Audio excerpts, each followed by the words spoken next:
इलाहाबाद विश्वविद्यालय पीएचडी प्रवेश 2025 माहौल थोड़ा इस बार का बदल गया है। हर साल क्रेट होता था, इस साल क्रेट नहीं होगा, जो कि मैंने आपको बताया था आज से 3-4 दिन पहले। मैंने ये भी वीडियो में बताया था कि आप लोग की सीट जो है कम होंगी, तकरीबन 800 के लगभग सीटों में प्रवेश होगा। और ये बात सच है, आपकी 873 सीटों पे इस बार प्रवेश होने जा रहा है इलाहाबाद विश्वविद्यालय पीएचडी में। और जिसमें से अगर देखा जाए तो 534 जो है मेन कैंपस में है और 339 कॉलेजेस में है। कॉलेजेस में इस बार सीट घटी है। 2019 से कॉलेजेस में पीएचडी स्टार्ट है इलाहाबाद विश्वविद्यालय में। ये सब चीजें मैं आपको बता रहा हूँ इसलिए कि आपको थोड़ी थोड़ी माइनर जानकारियां इलाहाबाद विश्वविद्यालय पीएचडी के संदर्भ में हो जाए। हम इस पूरी ओवरऑल इस वीडियो में आपको इलाहाबाद विश्वविद्यालय पीएचडी के संदर्भ में हर एक डाउट को क्लियर करने वाले हैं। लाइव स्ट्रीम भी करूंगा। आप पहली बात है जुड़ जाइए। इलाहाबाद विश्वविद्यालय पीएचडी के संदर्भ में हमारे चैनल से ज्यादा कहीं एक्सपीरियंस आपको देखने को नहीं मिलेगा। कुछ चीजें हैं जो वीडियोस पिछले साल ही अपलोडेड थी, जैसे कि research proposal, how to make research proposal. आप रिसर्च प्रपोजल कैसे तैयार करेंगे, कैसे टॉपिक सिलेक्ट करेंगे, उसके फंडामेंटल क्या क्या है, वो सब चीज आपको समझनी पड़ेगी। है ना, आप लिख रहे हैं, आप लिखे चले जा रहे हैं, लिख दी 20-25 पेज का, उसको कोई मतलब ही नहीं है। रिसर्च प्रपोजल एक लिमिटेड वर्ड में होता है, ठीक है, ये भी चीज याद रखिएगा। तो हर एक डिपार्टमेंट का अपना अपना होता है, किसी का ज्यादा किसी का कम। जैसे मैथ का कम होता है और सब में ज्यादा होता है। हर एक की अपनी अपनी प्रवेश प्रक्रिया होती है। और अगर आप भाई देखो इस चैनल से जुड़े रहोगे, ये मेरा आप सबको आशीर्वाद नहीं कहेंगे लेकिन एक वेल विशेष है कि आप सबका प्रवेश अवश्य होगा। ये लिख कर ले लीजिए, ठीक। अगर सानिध्य में, अगर आप हमारे संरक्षण में हैं तो विश्वविद्यालय के प्रांगण में पहुंचाना ये हमारी जिम्मेदारी है और इसका हम भली बातें जो है निभाएंगे।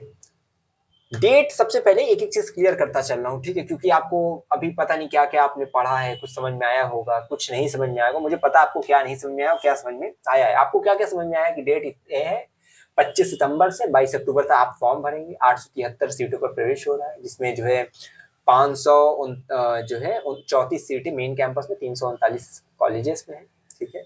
और इसके बाद आपको समझ में आया होगा कि इस बार पीएचडी के जो कैंडिडेट्स हैं, यानी कि एप्लीकेंट्स अगर बोला जाए, उनको 3 ग्रुप में विभाजित किया जाएगा, यानी group A, group B, group C. Group A में आपके जेआरएफ वाले आ जाएंगे, जिनका जो है जेआरएफ क्लियर है।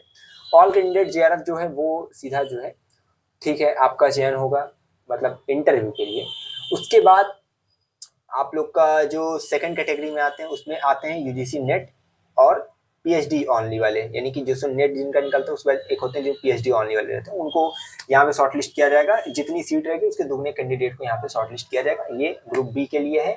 ग्रुप सी में आ जाते हैं छूट प्राप्त आवेदक, यानी कि कुछ ऐसी कैटेगरीज हैं, जैसे कि मान लो आप सशस्त्र सेना मतलब बल से रिलेटेड हो, तो आप लोग को डिफेंस और स्ट्रेटेजिक स्टडीज, रक्षा एवं ये सब विभाग में आपको पीएचडी, केवल इसी विभाग में आपको पीएचडी के लिए यहाँ पे बोला जाएगा। तो आपके लिए net, UGC net, JRF, CSIR ये सब जरूरी नहीं है। जो थर्ड कैटेगरी ग्रुप सी की, इसी में आपके इंटरनेशनल कैंडिडेट भी आ जाएंगे, जो अंतर्राष्ट्रीय एप्लीकेंट्स रहेंगे, आवेदक रहेंगे, उनको भी ये यूजीसी वगैरह का नहीं रहेगा कोई रेटिंग मार्क। इसके बाद जो इलाहाबाद विश्वविद्यालय के या इसके एफिलिएटेड कॉलेज के स्थायी शिक्षक है, भैया उनको भी जरूरत नहीं है नेट जेआरएफ वगैरह की, ठीक है, तो आप लोग को छूट मिली रहेगी। अच्छा, ये भी चीज होगा अभी आपके मन में, तो भैया इनका कैसे होगा, इनका मूल्यांकन कैसे होगा, तो भैया उसके लिए वीडियो अंत तक देखनी पड़ेगी आपको, है ना। हाँ, तो ये अभी भी मैंने 3-4 चीजें बताई है कि एप्लीकेशन की डेट कब से कब तक है, उसको ध्यान रखना है, ठीक है। 25 सितंबर से 22 अक्टूबर। अभी फॉर्म नहीं भरा जा रहा, आ जाएगा, मैं भरना बता दूंगा, कहीं परेशान आपको नहीं होना है। जिस बच्चों को भैया देखो ज्यादा भरोसा होगा मेरे ऊपर, तो अपना जो है दे देना, मैं तुम्हारा खुद ही थोड़ा भर भर के दिखा दूंगा, तो सबको पता चल जाएगा, ठीक। जैसे यूजी पीजी में मैं कर देता हूँ। कैटेगरी बता दी, कैंडिडेट्स को 3 कैटेगरी में डिवाइड किया जाएगा। अच्छा, एलिजिबिलिटी अब समझो, एलिजिबिलिटी क्या है। अनारक्षित श्रेणी में 55% आपका नंबर होना चाहिए परास्नातक में, समझिए इसको। अनारक्षित श्रेणी में अगर आप यूआर कैटेगरी से अनरिजर्व्ड हैं, तो आप का 55% आपके पीजी में होना चाहिए। अगर आप एससी, एसटी, पीएच से हैं, ओबीसी से हैं, डब्ल्यूएस कैटेगरी से हैं, तो आपका 50% आपका पीजी में होना चाहिए, तब आप एलिजिबल हैं, ठीक है। और इसके बाद जो ग्रुप बी में बच्चे आ जाते हैं, यानी कि जिनका नेट निकला है, जिनका ओनली पीएचडी वाले हैं, उन सबको जो उनका यूजीसी का उन्होंने एग्जाम दिया है, ठीक है, तो उसकी जो वैलिडिटी है वो समझ लो कि जैसे जून 2024 में दिए हो, दिसंबर 2024 में दिए हो, और अगर जून 2025 में दिए हो, तो इन तीनों में आप, यानी एक वर्ष वाला आपका मान्य होगा, इसमें आपको वैलिड होगा, ठीक। तो जून 2024 में, दिसंबर 2024 में, जून 2025 में जिन्होंने नेट अपना और जो है ओनली पीएचडी क्लियर किया, वो ठीक है। और जीआरएफ वालों का तो कोई लिमिट नहीं है, उन लोग का चलो ठीक है। ऑल कैंडिडेट है उसमें, उसमें इस तरह की कोई जो है लिमिटेशन नहीं है। अब ये तो चलो होगा कि तुमने फॉर्म भरा, भरने से पहले तुमने एलिजिबिलिटी क्राइटेरिया चेक कर लिया। अब आता है कि आपको फाइनल मूल्यांकन होगा किस तरह से, ठीक है। तो मेरिट का कैलकुलेशन कैसे होगा, बड़ा आसान है। आप लोग का 20 नंबर क्या जाएगा, इस बार 20 नंबर का आपका एपीआई किए हैं। अब आप कहेंगे एपीआई क्या है, नहीं आप नहीं कहेंगे, आपको पता ही होगा। एकेडमिक परफॉर्मेंस इंडेक्स, इसमें होता है कि आपने 10th में, 12th में, यूजी में, पीजी में कितने परसेंटेज प्राप्त किए हैं, उसके आधार पर आपको उसका अधिभार दिया जाता है। वो 1 नंबर, 2 नंबर, 5 नंबर इस तरह से दिया जाता है। हर बार एपीआई, जैसे कि जब इलाहाबाद विश्वविद्यालय पीएचडी का प्रवेश होता है तो एपीआई 25 नंबर का होता था, लेकिन इस बार एपीआई 20 नंबर का है। क्यों? क्योंकि पहले जो 3 और 5 नंबर, मतलब 5 नंबर जो होता था तो 25 बनता था, 20 में 5 जो होते थे वो नेट जेआरएफ के नंबर से होता था कि नेट किए तो 3 नंबर, जेआरएफ किए तो 5 नंबर। इस बार ऐसा नहीं है, ठीक है। तो 20 नंबर तक का आपका एपीआई होगा। अब एपीआई को समझने में आपको बहुत कठिनाई नहीं होनी चाहिए कि भैया क्या कैसे है। हम लोग ब्रोशर की पीडीएफ का इंतजार कर रहे हैं, आ जाए तो उसमें बहुत सी चीजें हैं क्योंकि सीट्स का डाटा वगैरह, तो मैं उसको भी और एक्सप्लेन करूंगा और लाइव स्ट्रीम करूंगा तो उसमें और भी चीजें आपको बताई जाएगी। अभी इतना बस समझिए कि एपीआई कैसे होगा। मेरिट कैलकुलेशन इसलिए बताना जरूरी है क्योंकि आपको समझ में आए कि आपको फाइनल कट ऑफ किसमें से बनेगा। ये तो अभी जितना मैंने स्टार्टिंग में बताया कि हाँ ये नेट का नंबर, जेआरएफ नंबर, वैलिडिटी, ये सब आपके इंटरव्यू में शॉर्टलिस्ट होने के लिए है, जेआरएफ नेट का नंबर ये सब। अच्छा, अब 20 नंबर एपीआई हो गया, ठीक है। 70 नंबर आपका हो जाएगा नेट जेआरएफ का, यानी देखो जैसे आपका 300 का पेपर हो रहा है, ठीक है। जैसे इलाहाबाद विश्वविद्यालय का कनेक्ट पेपर 300 का होता था तो उसको 35 नंबर में कन्वर्ट करते थे।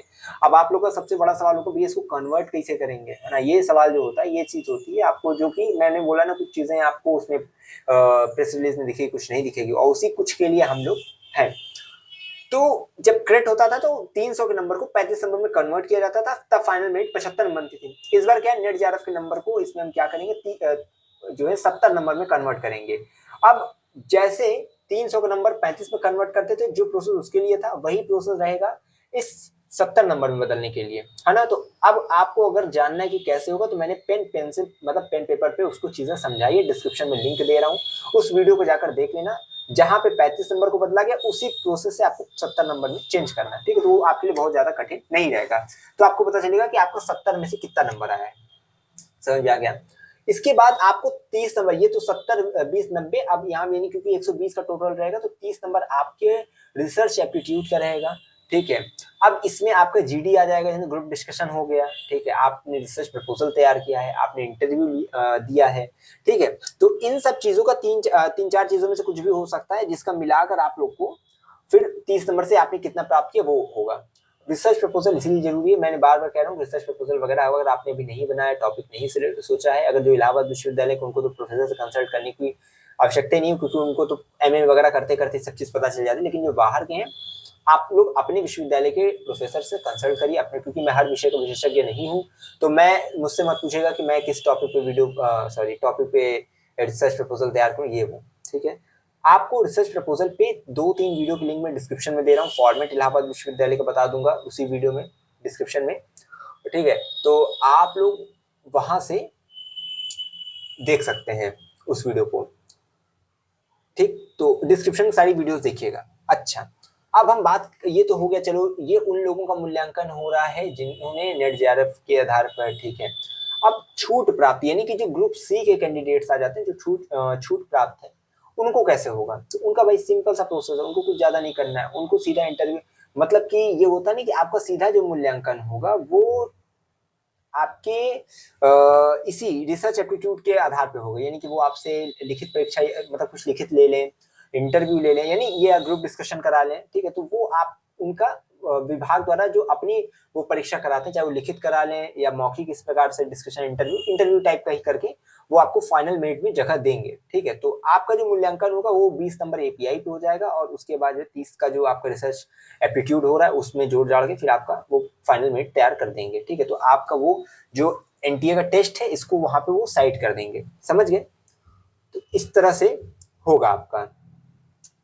तो उम्मीद करते हैं ये चीजें आपको समझ में आई होगी। इलाहाबाद विश्वविद्यालय पीएचडी प्रवेश के संदर्भ में मैंने एक A to Z चीजें आपको बताई है, और बाकी ज्यादा जानकारी आपको टेलीग्राम, इंस्टाग्राम पे मैंने जो प्रेस रिलीज अपलोड किया वहां पे आप देख सकते हो, ठीक।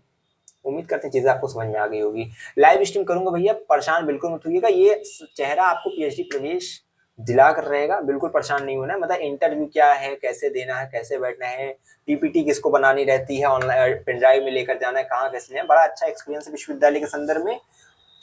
तो याद रखिए, अगर आप हमारे चैनल से जुड़े हैं तो आपके साथ 5 से 6 वर्ष का अनुभव इलाहाबाद विश्वविद्यालय का आपके साथ हमेशा चलेगा। तो जुड़े रहिए, यहाँ से टेलीग्राम इंस्टाग्राम की लिंक डिस्क्रिप्शन है, वहां से जुड़े रहिए। बाकी बहुत बहुत धन्यवाद, बहुत बहुत आभार। और कमेंट बॉक्स में बताना क्या चीज नहीं समझ में आई, किस टॉपिक को हम इस वीडियो में नहीं कवर कर पाए, उसको कवर कर दूंगा। Thank you.